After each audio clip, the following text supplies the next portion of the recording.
Back to my channel. आज के इस वीडियो में हम क्लास 9 के उर्दू के सबक 13 को पढ़ेंगे, देन इसके क्वेश्चन को सॉल्व करेंगे। तो अगर आप हमारे चैनल पे नए हैं तो चैनल को सब्सक्राइब जरूर कीजिएगा और आपको वीडियो पसंद आता है तो वीडियो को लाइक भी जरूर कीजिएगा। तो चलिए पहले मैं इसे रीड कर लेती हूँ, आप लोग इसे ध्यान से देखिए और समझिए, फिर हम इसके क्वेश्चन को सॉल्व करेंगे। इसमें दिया गया खुतबा, तो मैं इसे पढ़ती हूँ। खुतबा लफ्ज किताब से मुश्तक है। खुतबा की जमा खुतबात है। इस लफ्ज के मफहूम के लिए उर्दू में लेक्चर और इदरीस जैसी इस्तिलाहें भी राइज है। अदायगी के लिहाज से खुतबा तकरीर की तरह होता है, लेकिन तकरीर से खुतबा इस माने में अलग भी है कि खुतबा देने वाले अमूमन बड़े दानिशवर होते हैं और अक्सर व बेशतर खुतबात के मौजू भी मुतईन होते हैं। तमाम खुतबे का एक बुनियादी मकसद होता है कि इनको ज्यादा लोग सुने और इनसे इस्तिफादा करें। खुतबे को तख्लीकी अदब में शुमार नहीं किया जा सकता है, लेकिन मुख्तलिफ अवाम की मजहबी तारीख के मुतालिया से खुतबात की अदबी व इल्मी अहमियत भी वाज़ेह होती है। मज़ाहिब के अंदर पैगम्बरों की नसीहतें, औलिया कराम के मलफूजात और उलमाए दीन के मुआइज़ खुतबात के ज़ुमरे में आते हैं। हिंदुस्तान में जदीद तालीम के फ़रोग़ के दौर में खुतबात को बाज़ाब्ता अदबी शक्ल में मुतारिफ कराया गया। ख़ुसूसन अलीगढ़ की तालीमी तहरीक के ज़माने में इस अहद के दानिशवरों ने पूरे मुल्क में जो अवामी खुतबात का सिलसिला कायम किया, उन्हें बड़ी मकबूलियत हासिल हुई। अंग्रेज़ दानिशवरों के यहाँ ऐसे खुतबात पहले रिवाज पा चुके थे और अंग्रेज़ दानिशवर अपने खुतबात तहरीरी शक्ल में भी पेश करने लगे थे। उसी जमाने में सर सैयद अहमद खान और उनके दीगर रफ़काए कार और स्वामी विवेकानंद के तालीमी खुतबात अपनी अफादीत साबित कर चुके थे। उर्दू में पहली बार सर सैयद के इल्मी खुतबात को तहरीरी शक्ल दी गई। सर सैयद के रफ़काए कार में डिप्टी नज़ीर अहमद, शिबली नहमानी के अलावा सैयद सुलेमान नदवी, अल्लामा इकबाल, अबुल कलाम आज़ाद, डॉक्टर जाकिर हुसैन और मौलाना अली मियां नदवी के खुतबात उर्दू नशर के कीमती अदबी शरमाए की हैसियत रखते हैं। इन खुतबात की इल्मी व अदबी अहमियत मुस्लिम है। इन खुतबात के नतीजे में ही हिंदुस्तान की सियासी और समाजी ज़िंदगी में बेशुमार इस्लाहात पेश आए। देखिए, डॉक्टर जाकिर हुसैन के बारे में दिया गया है, उनके ज़िंदगी के बारे में। इसको हम लोग रीड कर लेते हैं, ये जो है क्वेश्चन में पूछा जाएगा अभी। डॉक्टर जाकिर हुसैन का खानदानी ताल्लुक आफरीदी पठानों की एक मजहबी घराने से था। 18वीं सदी की इब्तिदाई में यह खानदान उत्तर प्रदेश के एक कस्बा कायमगंज में आबाद हो गया। जाकिर साहब के वालिद ने वकालत का पेशा अख्तियार किया और हिजरत करके हैदराबाद चले गए हैं, जहां इनकी वकालत चल पड़ी। हैदराबाद में 8 फरवरी 1897 को वकील साहब के यहाँ एक बच्चा पैदा हुआ जिसका नाम जाकिर हुसैन रखा गया। बचपन में इनकी तालीम व तरबियत आला खानदान के बच्चों की तरह अंग्रेज ट्यूटर की सरपरस्ती में हुई। जब वह 9 साल के हुए तो इनके वालिद का विशाल हो गया। फिर जाकिर हुसैन अपने भाइयों के साथ अपने आबाई वतन कायमगंज वापस आ गए और पटना और एटा जिला के इस्लामिया हाई स्कूल में दाखिल हुए। 1911 ईस्वी में इनके आबाई जिला फर्रुखाबाद में ताउन की वबा फैली, जिसमें जाकिर हुसैन की वालिदा का इंतकाल हो गया। हाई स्कूल पास करने के बाद जाकिर साहब ने MAO कॉलेज अलीगढ़ में दाखिला लिया। अलीगढ़ कॉलेज के माहौल से जाकिर हुसैन बहुत मुतासिर हुए और यहीं इनकी शख्सियत में इंकलाबी तब्दीली आई। उसी जमाने में अक्टूबर 1920 ईस्वी में महात्मा गांधी अपनी अदम ताउन तहरीक की हिमायत हासिल करने के लिए अलीगढ़ तशरीफ लाए और एक जज्बाती तकरीर की, जिससे मुताशिर होकर जाकिर हुसैन अदम ताउन तहरीक में शामिल हो गए। अलीगढ़ कॉलेज को खैराबाद कह दिया। उसी ज़माने में जाकिर हुसैन ने अलीगढ़ में जामिया मिल्लिया इस्लामिया के नाम से एक तालीमी इदारा कायम किया, जो बाद में दिल्ली मुंतकल होकर यूनिवर्सिटी की शक्ल इख्तियार कर गया। फिर जाकिर साहब जर्मन तशरीफ ले गए और बर्लिन यूनिवर्सिटी से मुआशियात में PhD किया। वतन वापसी पर जाकिर हुसैन माहिर तालीम की हैसियत से मुतारिफ हुए और जामिया मिल्लिया के वाइस चांसलर बनाए गए, जहां उन्होंने तालीम के मैदान में नए नए तजुर्बात किए। जब मुल्क आज़ाद हुआ तो मौलाना अबुल कलाम आज़ाद ने वजीर तालीम की हैसियत से डॉक्टर जाकिर हुसैन को अलीगढ़ मुस्लिम यूनिवर्सिटी का वाइस चांसलर बनाया। 1952 में उन्हें राज्य सभा का मेंबर बनाया गया। और देखिए हम लोग पढ़ते हैं कौमी तालीम, जो कि खुतबा है डॉक्टर जाकिर हुसैन का। तालीम के काम से ताल्लुक रखने वाले हर शख्स को मालूम है कि हर ज़हन की तरबियत तमद्दुन की हर चीज से नहीं होती। जिस तरह हर जिस्म को एक गजा नहीं भाती, उससे कहीं ज्यादा हर ज़हन को हर ज़हनी गजा भी नहीं पचती। बच्चा जिस समाज में पैदा होता है, उसके तमद्दुन से नस्ली ताल्लुक की वजह से ही इसके ज़हन में कुछ मुनासिबतें पैदा हो जाती है, और इसलिए खुद अपने समाज के तमद्दुन की चीज़ों से इसके ज़हन की बेहतर तरबियत हो सकती है। तरबियत पा जाने, तरक्की कर चुकने के बाद ज़हन समाज की दूसरी चीज़ों को भी अपना सकता और इनसे भी पूरा फायदा उठा सकता है। मगर शुरू में अपनी मौरूसी मुनासबत की वजह से एक सूरत में बड़ी आसानी और दूसरी में बड़ी दुश्वारियां होती है। इससे हर शख्स जो तालीम के सही मकसद को समझता है, इस बात पर मजबूर है कि बड़ी हद तक ज़हन की तरबियत के लिए खुद इस समाज की तमद्दुनी चीज़ों से काम ले जिससे तालिब इल्म का ताल्लुक है, वरना इसकी कोशिश के अकारत जाने का डर है। नतीजा यह निकला कि खुद तालीम की माहियत हमें मजबूर करती है कि हम कौमी तालीम का निज़ाम कायम करें। कौमी तालीम के ताल्लुक से मैं यह अर्ज करना चाहता हूँ कि हमारे माहिरान तालीम को मुल्क की मुख्तलिफ मजहबी और जोग्राफियाई जमाअतों के अलीदा या बिल्कुल एक से निज़ाम के मुतालिक गौर करना चाहिए। लेकिन अगर इनका फैसला यही हो जिसकी तरफ मैंने इशारा किया है, तो एक और मुश्किल सवाल का हल उन्हें सोचना पड़ेगा, यानी इस तरह अज्जा को तमद्दुनी आज़ादी दे कर वह मुत्तहदा कौम और इसकी रियासत को कमजोर तो नहीं कर देंगे। इसलिए कि अगर अज्जा की इस आज़ादी के साथ ही कल के साथ मोहब्बत का निहायत मजबूत रिश्ता कायम ना हुआ, तो बेशक यह आज़ादी कुल कौम के लिए कमजोरी और बाज़ हालात में हलाकत का बाअस हो सकती है। इसलिए हमारे कौमी निज़ाम तालीम को इस मरकजी ख्याल की तरवीज करना होगी कि जिस तरह अफराद की ज़हनी नशो व नुमा और शख्सियत की तकमील का यही रास्ता है कि वह अपने आप को अपने समाज के तमद्दुन से नशो नुमा दे और इसकी खिदमत को अपनी तरक्की का जरिया जाने।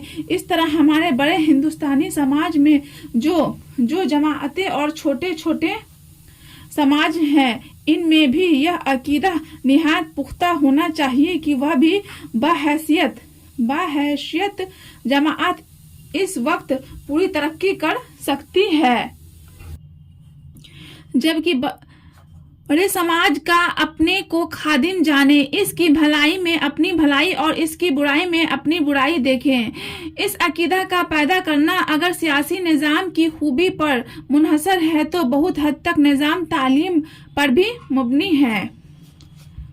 और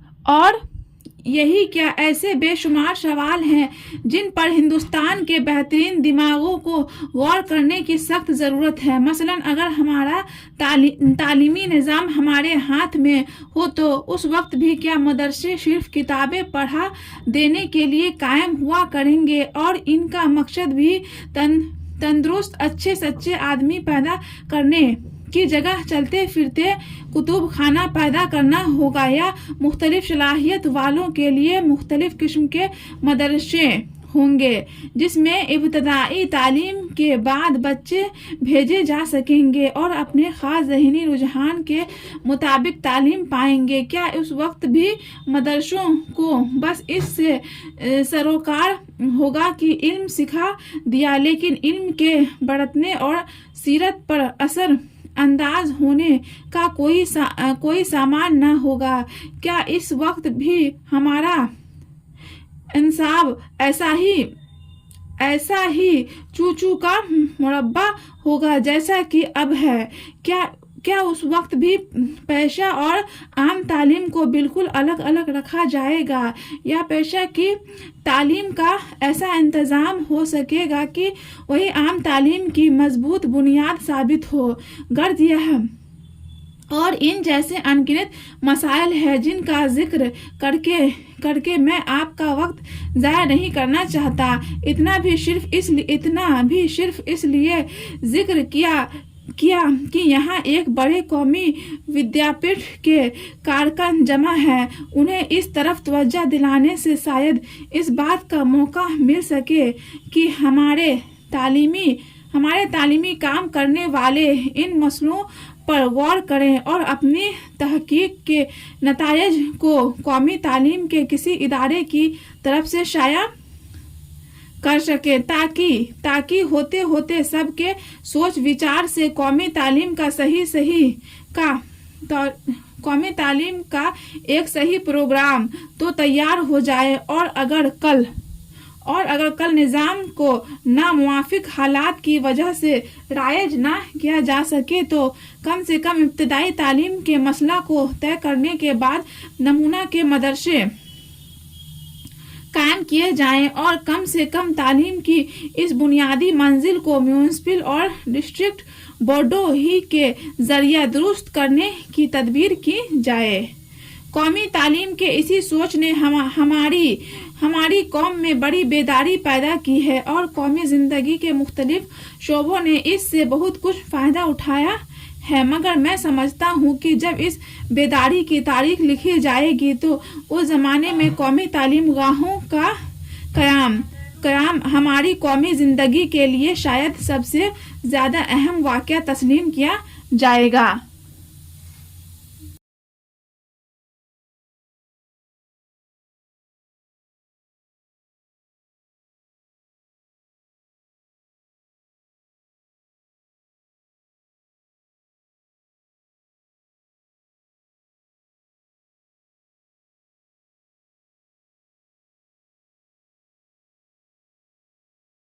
तो चलिए अब हम इसके मीनिंग को देखते हैं। लफ्ज व माने हैं। कौमी बेदारी मतलब अक्ल व शऊर के लिहाज से कौम का जागना। नेक्स्ट है तस्लीम करना, मान लेना। तालीम गाह, तालीमी इदारा, खादिम, खिदमत करने वाला, जाया करना, बर्बाद करना, मुख्तलिफ अलग अलग तदबीर, उपाय, राइज करना, रिवाज देना, मुआफिक ना होना, परेशान होना, मुआफिक ना होना या फिर परेशान होना। कारकुन, काम करने वाले, पेशा, काम करना, असर अंदाज होना, अपना असर डालना। सरोकार, मकसद या फिर ताल्लुक, सोच विचार, गौर फिक्र, अकीदा, पुख्ता फिक्र ख्याल, मबनी, बुनियाद पर मुनहसर करना, भरोसा करना। मशाइल, मसला की जमा या फिर परेशानी। नतायज, नतीजा की जमा। निज़ाम तालीम, तालीम देने का तरीका। बेशुमार, अनगिनत।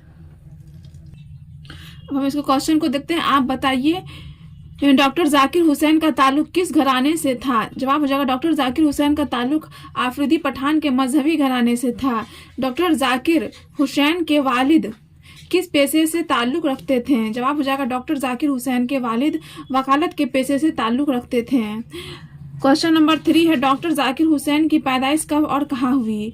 जवाब हो जाएगा डॉक्टर जाकिर हुसैन की पैदाइश 1897 ईस्वी को हैदराबाद में हुई। जाकिर हुसैन किस सूबा के गवर्नर रहे? जवाब हो जाएगा जाकिर हुसैन सूबा बिहार के गवर्नर रहे।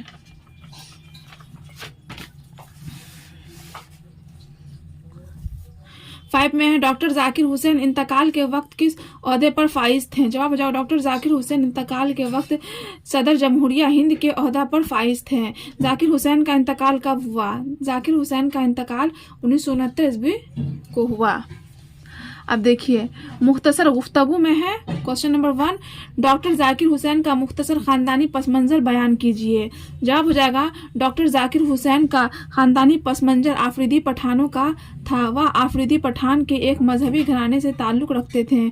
18वीं सदी की इब्तदा में यह ख़ानदान उत्तर प्रदेश के एक कस्बा कायमगंज में आबाद हो गया। जाकिर साहब के वालिद ने वकालत का पेशा अख्तियार किया और कायमगंज से हिजरत करके हैदराबाद चले गए और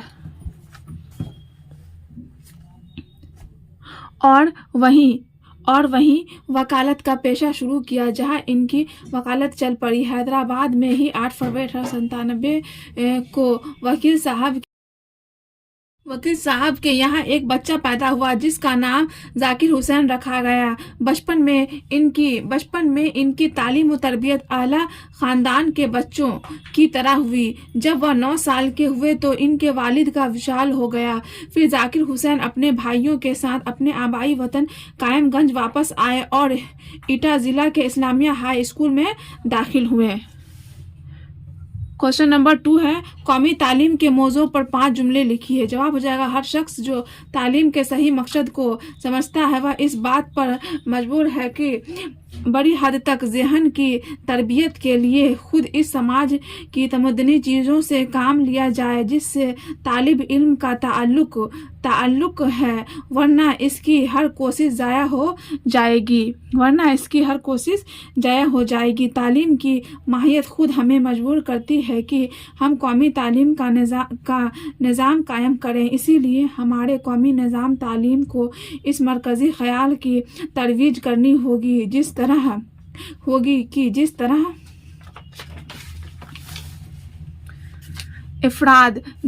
افراد کے نشو و نما اور شخصیت کی تکمیل میں ہم کوشش کرتے ہیں، اس طرح کا قومی ماحول بنانا بہت حد تک ہمارے قومی نظام تعلیم پر بھی منحصر کرتا ہے۔ کوشچن نمبر 3 ہے، ماہر تعلیم کی حیثیت سے ڈاکٹر ذاکر حسین کا تعارف پیش کیجیے۔ جواب ہو جائے گا، علی گڑھ کی تعلیم حاصل کرنے کے بعد ڈاکٹر ذاکر حسین نے علی گڑھ میں جامعہ ملیہ اسلامیہ کے نام سے ایک تعلیمی ادارہ قائم کیا جو بعد میں دہلی منتقل ہو گیا اور یونیورسٹی کی شکل اختیار کر گیا۔ پھر ذاکر صاحب جرمن تشریف لے گئے اور برلن یونیورسٹی سے معاشیات کے شعبہ میں PhD کیا۔ وطن واپسی پر ذاکر حسین ایک ماہر تعلیم کی حیثیت سے متعارف ہوئے اور جامعہ ملیہ کے وائس چانسلر بنائے گئے، جہاں انہوں نے تعلیم کے میدان میں نئے تجربات کیے اور تعلیم کے میدان میں ایک انقلاب برپا کیا۔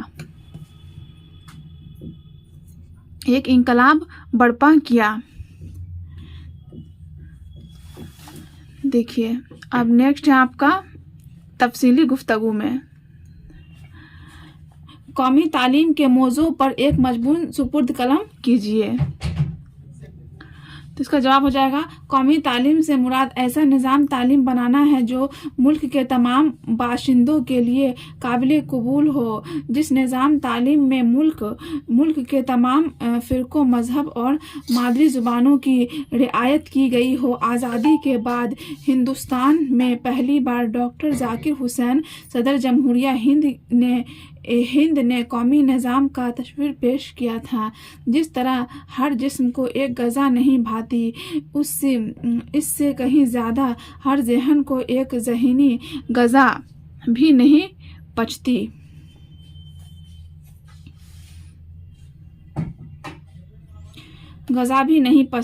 بچہ جس سماج میں پیدا ہوتا ہے اس سماج کی تہذیب سے اس کو مناسبت پیدا ہو جاتی ہے، اس لیے اس بچے کی تربیت اسی تہذیب کے ذریعہ ہو سکتی ہے۔ اس طرح ہم خود تعلیم کی ماہیت کو سمجھ کر قومی تعلیم کا نظام قائم کر سکتے ہیں۔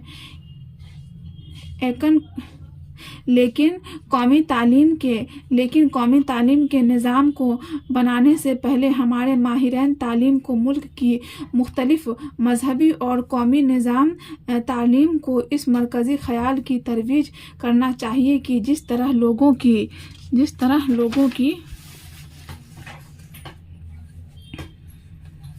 شخصیت کا یہی راستہ ہے کہ وہ اپنے آپ کو اپنے سماج کی تہذیبی روایات کی روشنی میں نشو نما کرے۔ اگر ہمارا تعلیم نظام ہمارے ہاتھ میں ہو تو اس وقت بھی کیا مدرسے صرف کتابیں پڑھانے کے لیے ہوا کریں گے اور ان کی مقصد بھی صرف ایک چلتا پھرتا کتب خانہ پیدا کرنا ہوگا، یا الگ الگ صلاحیت والوں کے لیے الگ مدرسے ہوں گے جس میں ابتدائی تعلیم کے بعد بچے بھیجے جائیں گے اور भेजे जाएंगे। अगर मुकम्मल तालीम निज़ाम को नामुवाफिक हालात की वजह से रायज ना किया जा सके तो कम अज़ कम तालीम की इस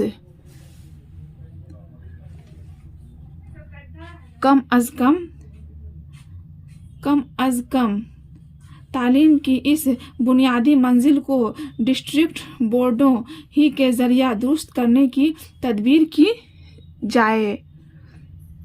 कौमी तालीम के इसी सोच ने हमारी कौम में बड़ी बेदारी पैदा की है और कौमी ज़िंदगी के मुख्तलिफ शोबों ने इससे बहुत कुछ फ़ायदा उठाया है। अब देखिए क्वेश्चन नंबर 2 है, ये आपका लॉन्ग टाइप क्वेश्चन है, इसको आपको लॉन्ग में आंसर देना है, मतलब तफसील से इसका आंसर देना है। डॉक्टर जाकिर हुसैन के तालीमी कारनामों का जायज़ा लीजिए। जवाब हो जाएगा डॉक्टर जाकिर हुसैन ने कौमी तालीम के निज़ाम और पॉलिसी साजी में अहम कारनामे अंजाम दिए हैं। डॉक्टर जाकिर हुसैन जब अलीगढ़ मुस्लिम यूनिवर्सिटी की तालीम से फारिग हुए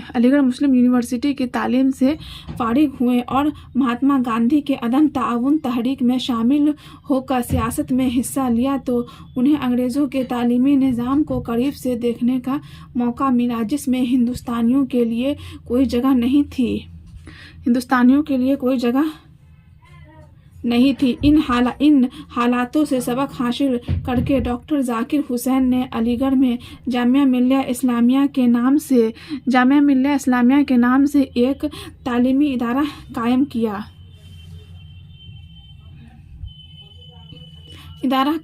फिर जाकिर साहब जर्मन तशरीफ़ ले गए और बर्लिन यूनिवर्सिटी से मुआशियात में PhD किया और वतन वापसी कर गए और फिर डॉक्टर जाकिर हुसैन एक माहिर तालीम की हैसियत से मशहूर हो गए और जामिया मिल्लिया इस्लामिया को अलीगढ़ से मुंतकिल करके दिल्ली ले गए और फिर अपने सियासी असर रसूख को इस्तेमाल करके जामिया मिल्लिया को आज़ाद यूनिवर्सिटी का दर्जा दिलवाया।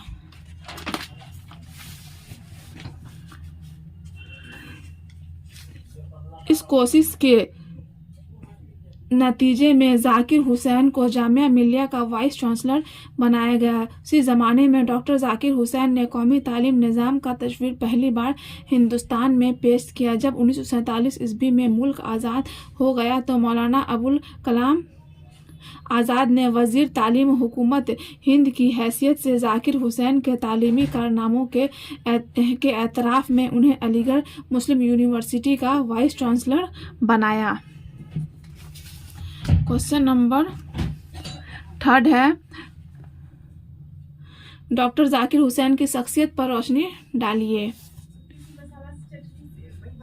का जवाब हो जाएगा डॉक्टर जाकिर हुसैन ने हिंदुस्तान के तालीमी माहौल को दुरुस्त करने के लिए कौमी तालीम निज़ाम का एक नया तस्वीर पेश किया। उन्होंने मुल्क के मुख्तलिफ ओहदों पर रहकर मुख्तलिफ ज़ाविये से तालीमी इस्लाहात किए।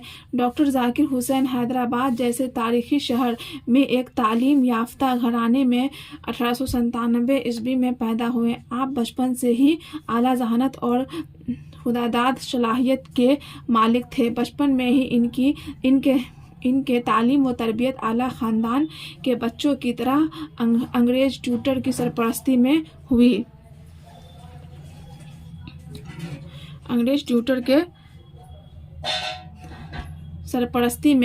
हुई। जब वह 9 साल के हुए तो इनके वालिद का इंतकाल हो गया। फिर जाकिर हुसैन अपने भाइयों के साथ अपने आबाई वतन कायमगंज वापस आ गए और एटा ज़िला के इस्लामिया हाई स्कूल में दाखिल हुए। 1911 ईस्वी में फ़र्रुखाबाद में ताउन की वबा फैली, जिसमें जाकिर हुसैन की वालिदा का भी इंतकाल हो गया। मैट्रिक पास करने के बाद जाकिर हुसैन MAO कॉलेज अलीगढ़ चले गए।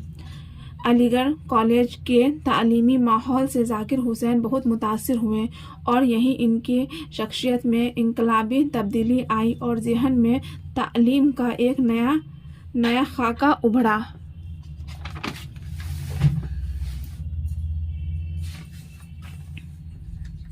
जब मुल्क में आज़ादी की तहरीक ज़ोरों पर थी और गांधी जी قومی لیڈر کی حیثیت سے منظر عام پر آ چکے تھے اور عدم تعاون تحریک میں حمایت حاصل کرنے کے لیے گاندھی جی علی گڑھ مسلم یونیورسٹی تشریف لائے ہوئے تھے۔ گاندھی جی کی جذباتی تقریر سے متاثر ہو کر ذاکر حسین ان کی عدم تعاون تحریک میں شامل ہو گئے اور علی گڑھ کالج کو خیر آباد کہہ دیا۔